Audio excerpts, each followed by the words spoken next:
welcome friends आपलोक स्वागतम जानाइছো Assam agro project रंगियार পৰা বন্ধুসকল আজি সিআৰডি যেটো মুৰগি ফাৰ্মৰ চৰ্দি খাসি বেমাৰ গড় শব্দ কৰি থাকে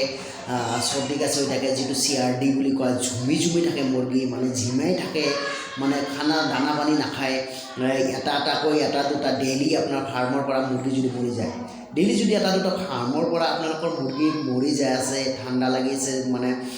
ঘৰ শব্দ কৰি আছে গলত মানে সিআৰডি লাগিছে মূল কথাটো হৈছে এটো আপুনি ঘৰুৱা পদ্ধতিত কেনেকৈ ফ্ৰী ট্ৰিটমেন্ট কৰিব ঘৰত থকা বস্তুৰে আপুনি ট্ৰিটমেন্ট কৰিব 100% কাৰ্যকৰী হয় মানে 100% গ্যাৰান্টি আছে এনেকৈ যদি আপুনি ট্ৰিটমেন্ট কৰে 3 পৰা 4 দিন আপোনালোকে ইউজ কৰিব গ্যাৰান্টি আপোনালোকৰ ফাৰ্মৰ মুৰগিবিলাক সুস্থ হৈ উঠিব জীৱাণু বীজাণু যিমানে থাকক হেতক ৰোগ প্ৰতিৰোধ ক্ষমতা উঠি মানে ভাল হৈ যাব ৰোগ প্ৰতিৰোধ ক্ষমতা বহুত বাঢ়ি যাব আৰু এই বস্তুবিলাক আপোনালোকৰ প্ৰত্যেক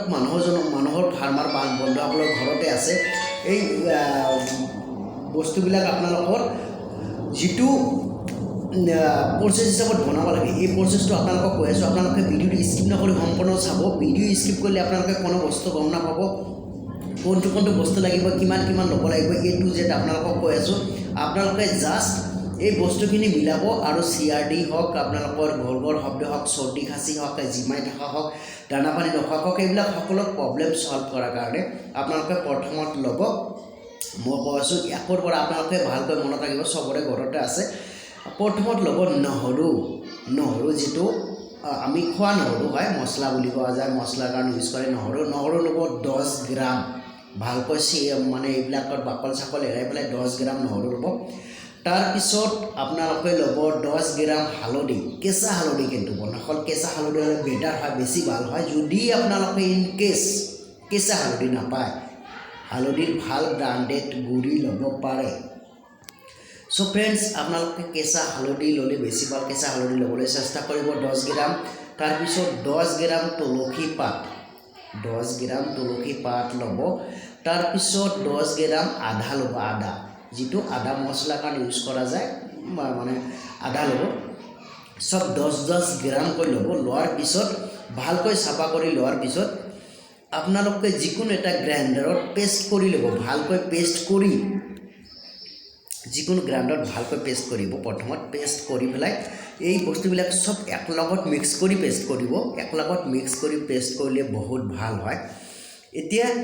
এই বস্তুখিনি ভালকৈ পেষ্ট কৰাৰ পিছত আপোনালোকে ল'ব 1 লিটাৰ পানী মই 1 লিটাৰ পানীৰ হিচাপ দি আছো বন্ধুসকল 1 লিটাৰ পানী আপোনালোকে ল'ব 1 লিটাৰ পানী সামান্য গৰম কৰিব কুহুমীয়া গৰম বুলি যেটো কওঁ আমি সামান্য গৰম কৰিব সামান্য গৰম কৰাৰ পিছত এই 1 লিটাৰ পানীটো ভালকৈ উতলাৰ পিছত সামান্য গৰম থাকিব এই গৰম পানীৰ লগত এই বস্তুখিনি আপোনালোকে ভালকৈ মিক্স কৰি দিব মানে এই যিবিলাক আমাৰ মানে চাৰিটা বস্তু যেটো আপুনি গ্ৰাইণ্ডাৰ কৰিছে বা পেষ্ট কৰিছে সেই চাৰিটা বস্তু আপোনালোকে পেষ্ট কৰি পেলাই আপোনালোকে ভালকৈ গ্ৰাইণ্ডাৰ কৰি এই 1 লিটাৰ পানীৰ লগত ভালকৈ মিক্স কৰিব কৰাৰ পিছত এই 1 লিটাৰ পানীৰ লগত আপোনালোকে 10 গ্ৰাম আৰু গুড় মিঠাই যেটো আছে গুড় মিঠাই আপোনালোকে ইউজ কৰিলে মুৰগিবিলাকে আৰামত খাব মানে সোনকালে খাই দিব এটো হাতটো মানে হাতটো থাকিব সো 10 গ্ৰাম গুড় দিব পাৰে গুড় দিলেও কোনো প্ৰবলেম নাই দিলে খাওয়াত অলপ মানে হেতে আগ্ৰহী হয়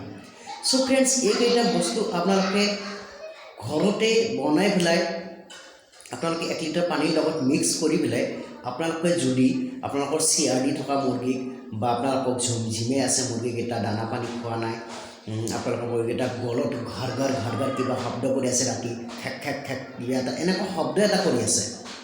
সেইটো প্ৰবলেমৰ কাৰণে বা চৰ্দি লাগিছে কাহ হৈছে এইবিলাক প্ৰবলেমৰ কাৰণে আপোনালোকে ঘৰতে এইটো সলভ কৰিব আৰু ঠাণ্ডাৰ দিনত মেইনলি ঠাণ্ডাৰ দিনত এইটো প্ৰবলেম হয় আপোনালোকে ঠাণ্ডা দিনত চাব যে এই প্ৰবলেমটো বেছি হৈছে মূল কথাটো হৈছে আপোনালোকে টেম্পাৰেচাৰটো মেইনটেইন কৰি ৰাখিব লাগিব 20 ডিগ্ৰীৰ তলত যাতে আপোনালোকৰ ফাৰ্মৰ ভিতৰত টেম্পাৰেচাৰ বা তাপমাত্ৰা নাহে 20 ডিগ্ৰী সেলসিয়াছৰ তলত যাতে নাহে এইটো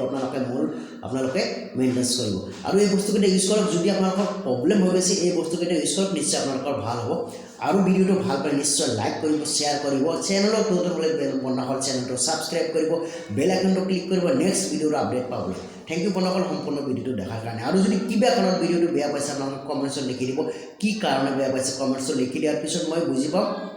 যে ইয়াতে বেয়া আছে এইটো মোৰ ভুল আছে এইটো মোৰ ফল্ছ আছে সো ফ্ৰেণ্ডছ কমেণ্টছ কৰিলে মই বহুত ভাল পাওঁ সো ফ্ৰেণ্ডছ সম্পূৰ্ণ ভিডিঅ' দেখাৰ কাৰণে ধন্যবাদ জনাইছোঁ থেংক ইউ